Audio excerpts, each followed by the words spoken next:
National crime records ब्युरोच्या हिशोबाने जर बघितलं 2019 ते 21 ह्या दरम्यान 2.5 लाख मुली गायब झालेल्या आहे.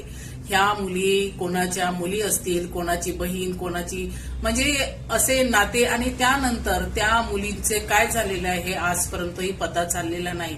म्हणजे भारतामध्ये सगळ्यात जास्त मानव तस्करी जे होतं ते कुठून होतं. तर जेव्हापर्यंत आपण असे साधू बाबांच्या मागे लागत राहू तर अशा ज्या घटना आहेत त्या घडत राहणार. आणि असं जर हिंदू राष्ट्र माझ्या भारत बांधवांना आणि भारत भगिनींना पाहिजे असेल तर त्यांनी निश्चितच याला साथ द्यायला काही हरकत नाही म्हटलं तर चालेल.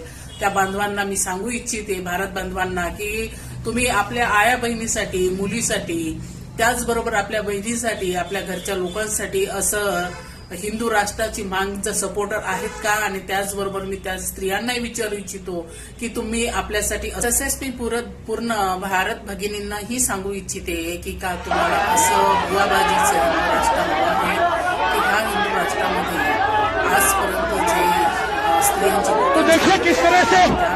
बागेश्वर धाम सरकार के साथ यहाँ पर श्वास द्यायला धक्का मुक्की की तस्वीरें बोलण्याची आणि त्याचबरोबर आपल्या इच्छा आकांक्षा मांडण्याचा जर तुम्हाला संविधानानं हक्क दिलेला आहे, हे तुडवून जर तुम्हाला हिंदू राष्ट्राचा सपोर्टिव्ह करत असाल तर निश्चितच तुम्ही योग्य मार्गाने जात नाही आहे.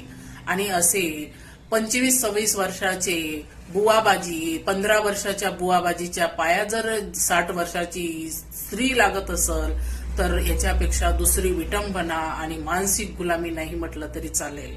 यावरून विचार करण्याची गरज स्त्रियांना आहे आणि त्याचबरोबर भारत बांधवांना पण आहे. नमस्कार.